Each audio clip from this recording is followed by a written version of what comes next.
But I eagerly await the reviews. Excellent. Okay, we're live. So welcome everyone to the Inbound Studio.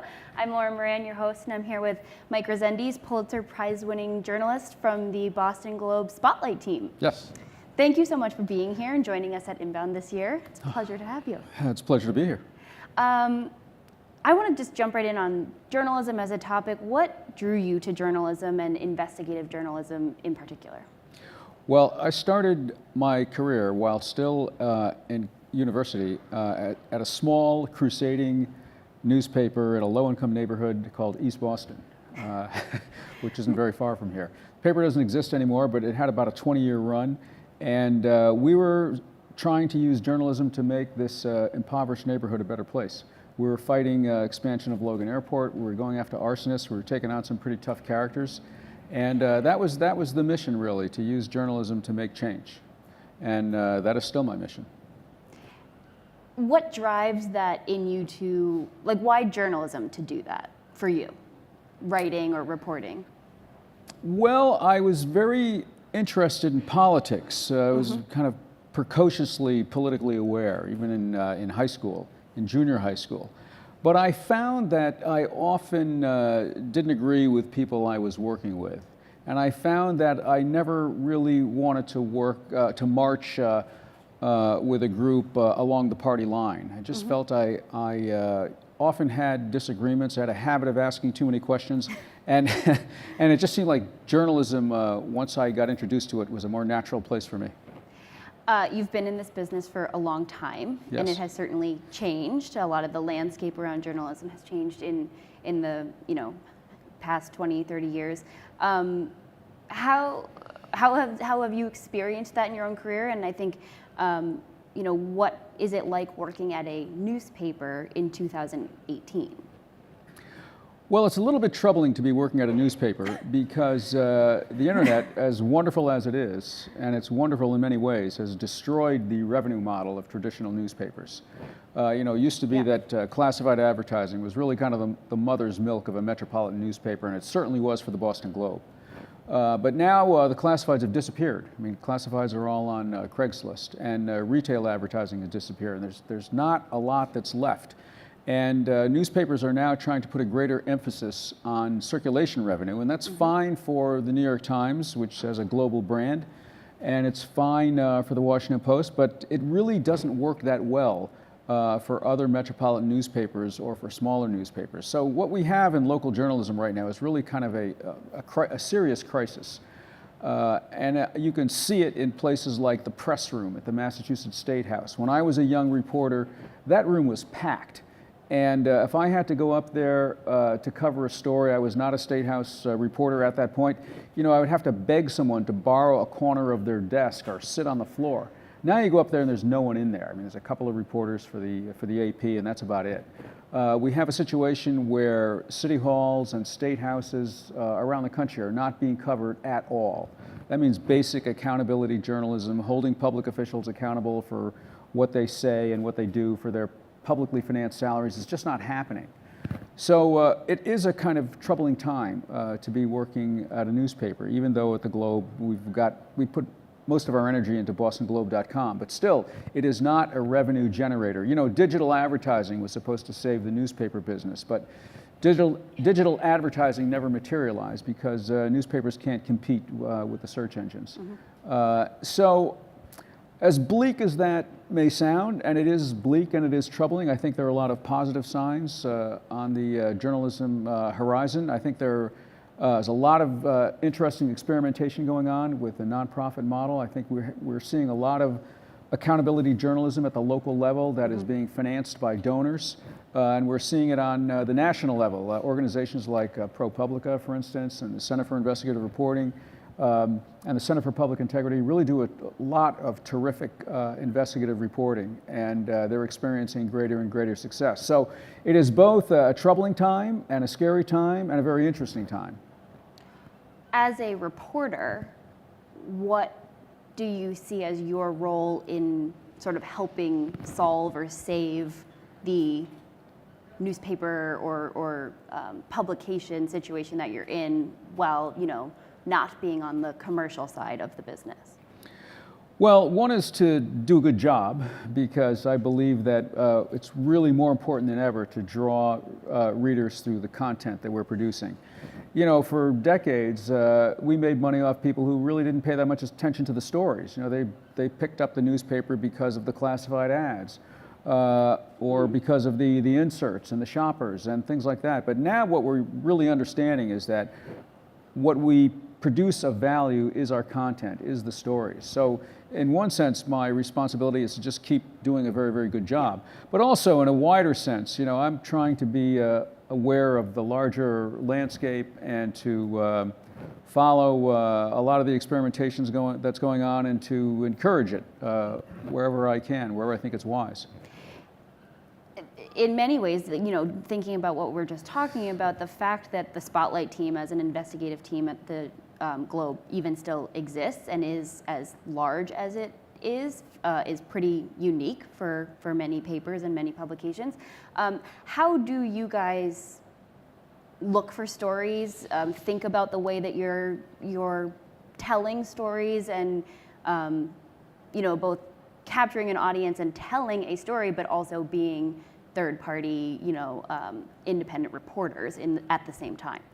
Sure, and one thing I want to say about the Spotlight team and the Boston Globe is that at the Globe, we probably have fewer than half the reporters we had 15 years ago. But the Spotlight team is bigger. You may have seen the Spotlight movie. There were 4 reporters working together on a single story. Today, the Spotlight team has 6 Boston Globe employees and 2 people on a fellowship. So the Spotlight team is almost twice the size that it was 15 years ago. And the Spotlight team is usually doing, is always doing now, more than one project at a time. Mm-hmm.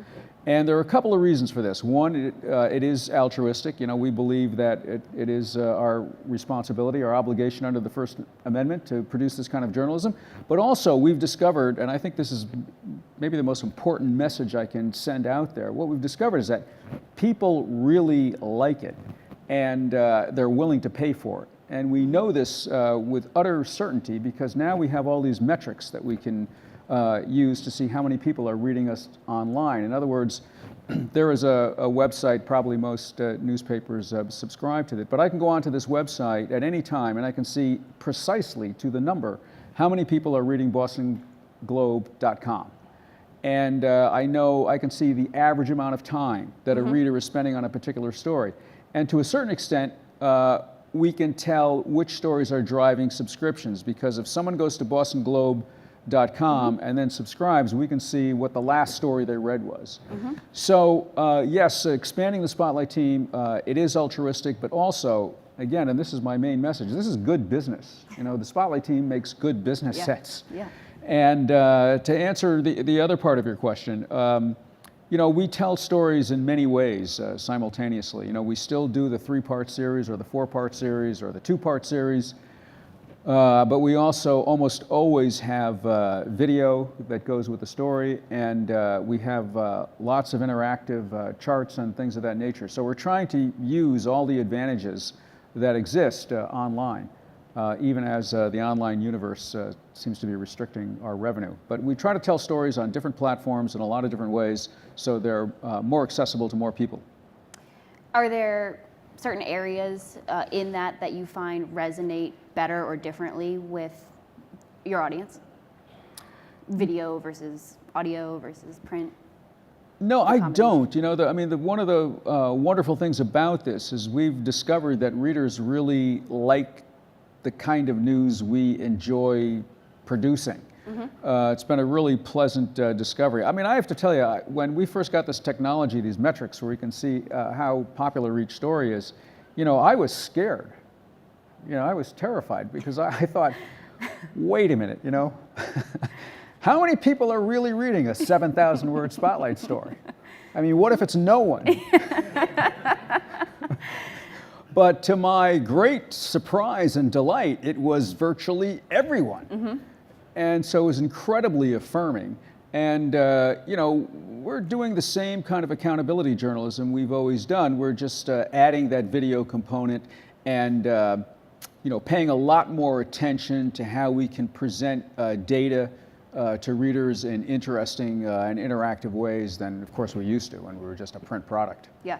You mentioned the movie Spotlight, and the movie is about the story that you and the team here broke here in Boston around the church, the Catholic Church, and the scandal with the priests.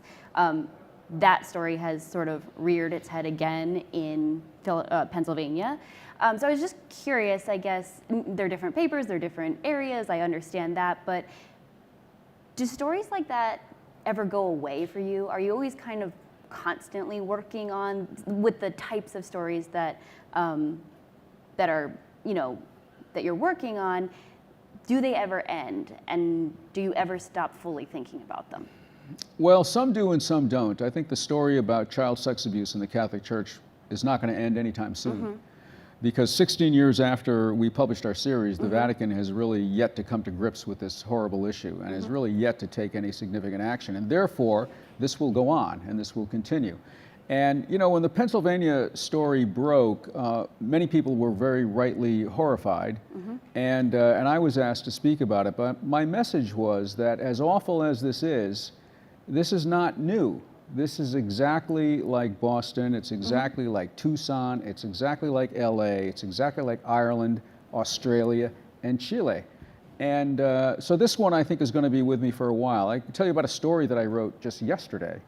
I did a series last year. This was a church-related series. It was about the children of Catholic priests who are, of course, supposed to never have sex, never mind get married or have children. And a lot of these people, they're all over the world, of course, everywhere the church has a presence. And a lot of them really lead rough lives, either because they don't learn who their real father is until late in life, or they are compelled to keep their true parentage secret, or they grow up impoverished because the priest does not want to admit he has children or support them. So anyway, this guy called me about 2.5 years ago and started telling me his story. When he was 42 years old, he learned that his father was a priest who was deceased. And he set about trying to investigate this matter and eventually prove that this priest was his biological father.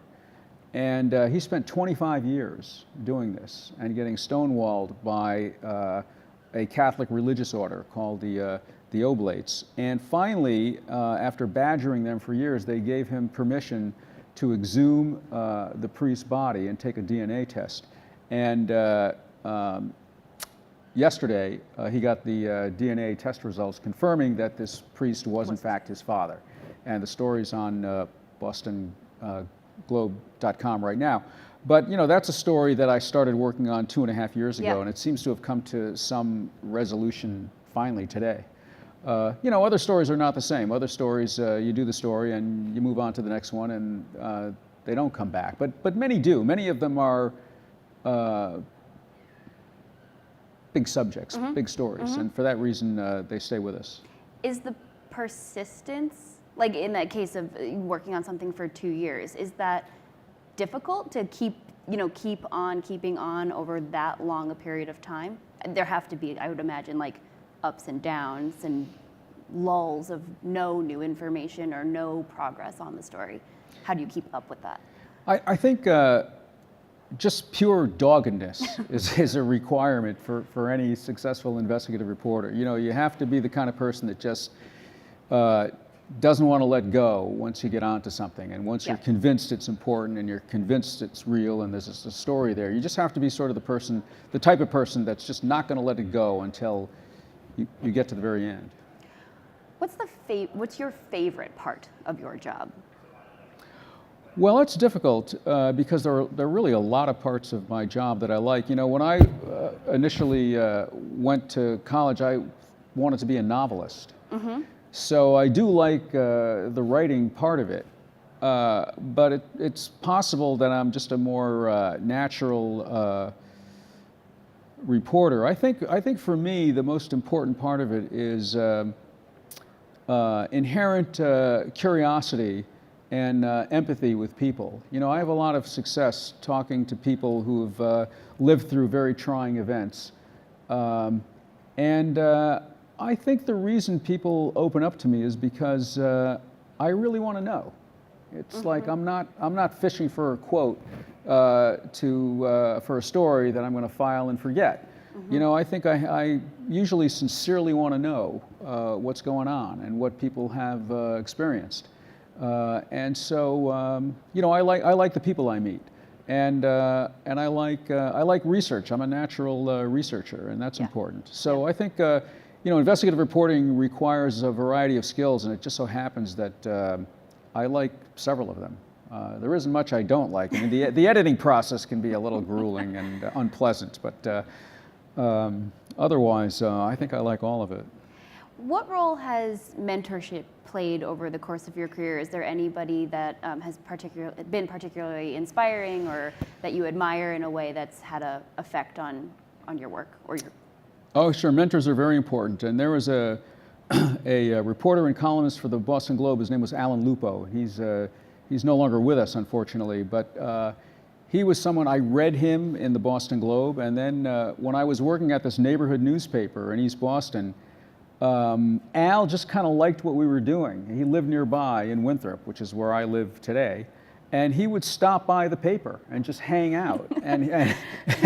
And every once in a while, he would be the guest editor, and he would, you know, really give us a lesson in how a news story ought to be written and what you ought to be doing. And he was just wonderful. And I loved his, eventually became a columnist in the Globe, and I loved his columns. And he was a very, very important mentor and encouraging figure for me. Is there anything that's in particular that's on your career bucket list that you really want to see happen or achieve? Well, that's not a Pulitzer Prize, since you already have one of those. Somehow, in the middle of all this, I found the time to take a leave of absence from the Globe to go to film school. Oh. And pick up an MFA in screenwriting, and I recently sold a screenplay. So. Was this before or after Spotlight? Well, I got the screenwriting degree way before Spotlight. Well, actually, not very long before Spotlight. But I sold the screenplay just a year ago and just finished writing it. So maybe I'll write another one. I guess the thing on my bucket list is to get the screenplay made into a movie. Any sneak peeks on the story?